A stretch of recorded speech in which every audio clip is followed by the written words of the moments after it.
ஆக்சுவலாக அந்த மூவியில் எனக்கு ஒரு வாய்ப்பு கிடச்சி ஆக்சுவலாக நான் டான்ஸ் தான் பண்ண போகிறேன்னு தெரியாது. அது நான் நெல்சன் சாருக்கு தான் நன்றி சொல்லணும். நெல்சன் சார் வந்து நல்ல ஒரு க்ரியேட்டிவிட்டி உங்களுக்கு தெரிஞ்சிருக்கும்.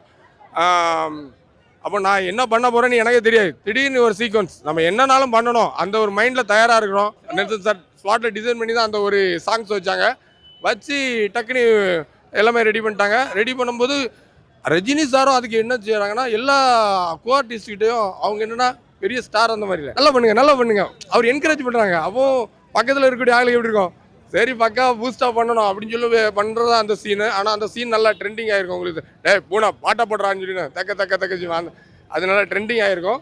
எல்லாமே காட்ஸ் கிரேஸ் தான். ஆனால் அதில் வந்து என்னென்னா சார் வந்து பெரிய ஸ்டார் மாதிரி அப்படிலாம் கிடையாது. இப்போது எனக்கே ஒரு சீக்வன்ஸ் அதில் நடந்து நான் ஒரு சீனில் அங்கேருந்து தள்ளி இருந்து நடந்து வருவேன். ரெண்டாவது சீனில் இங்கே அர்ஜென்ட்டுக்கு டக்கு நீங்கள் நடக்கும் ஃப்ரேமில் கிடையாது.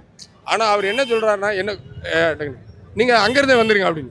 அதாவது ஒரு சின்ன ஆர்டிஸ்ட் நம்மெல்லாம் வந்து ஒரு கொசு தான். ஆனால் நம்மக்கிட்டேயும் வந்து பேசி ஒரு ஸ்டாராக இருக்கக்கூடிய சொல்கிறாங்கல்ல, இது வந்து யாருக்குமே வராது.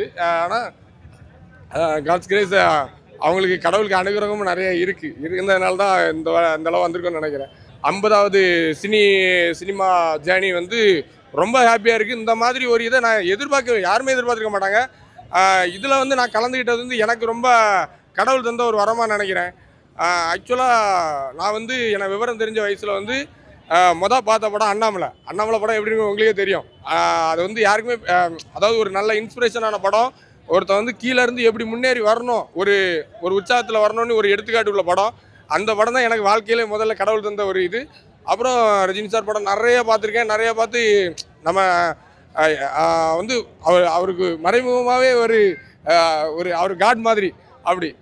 இன்றைக்கி வந்து படையப்பா படமும் பார்த்துருக்கேன். ஆனால் ரீரிலீஸ் இந்த தேட்டரில் நான் பார்ப்பேன்னு கனவுல கூட நினைக்கல. ஆனால் ரஜினி சாருக்கு ஒரு பவர் இருக்குது. அது வந்து நிறைய பேர் சொல்லியிருக்காங்க. ஆனால் நான் நேரில் அனுபவிச்சிருக்கேன். ஜெயிலர் படத்தில் வச்சால ஒரு சீனில் அவர் கூட பண்ணியிருப்பேன்.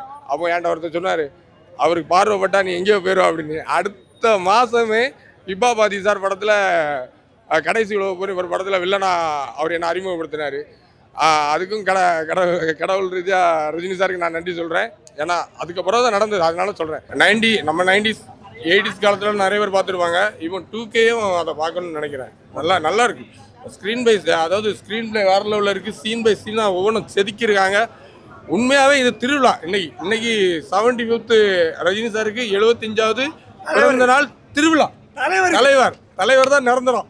சூப்பர். ஆனால் உண்மையில் இந்த சான்ஸ் கிடைச்சது எனக்கு ரொம்ப கடவுள் தந்த ஒரு வரம். இந்த 75வது பிறந்த நாளில் ஹாப்பி பர்த்டே சார். இன்னும் நீடோடி இந்த ஆயுளோடி நல்லா இருக்கணும். இதுக்கு கடவுள் தான் அருள் புரியணும். இந்த தருணத்தில் இந்த 75வது பர்த்டே நம்ம இங்கே வந்து நிற்கிறோம். இந்த மாஸ் மூமெண்ட்டை ஃபேன்ஸுக்கும் ட்ரீட்டு, மற்றபடி எல்லாம் பெரியவங்கலேருந்து குழந்தைகள் எல்லாருக்குமே பிடிக்கக்கூடிய ஒரே star, super star Rajini sir தான். அவருக்கு இடத்த யாராலையுமே ஃபில் பண்ண முடியாது, இனிமேயும் ஃபில் பண்ண முடியாது. இது வரைக்கும் ஃபில் பண்ணல, இதை இனிமேல் ஃபில் பண்ண முடியாது. இது வந்து சாதாரண விஷயம் கிடையாது, எல்லாத்துக்கும் தெரியும். இந்த தருணத்தில் நான் என்ன சொல்கிறேன்னா, கடவுள்கிட்ட வேண்டிக்கிட்டது என்னென்னா, சாருக்கு இன்னும் நீண்ட ஆயுளை கொடுத்து இன்னும் நிறைய படங்கள் பண்ணணும். நாங்களும் அது மூலமாக வளரணும். அது கடவுள்கிட்ட தான் வேண்டிக்கிறேன். வாழ்த்ததுக்கு வயசு கிடையாது, கடவுள்கிட்ட வேண்டிக்கிறோம்.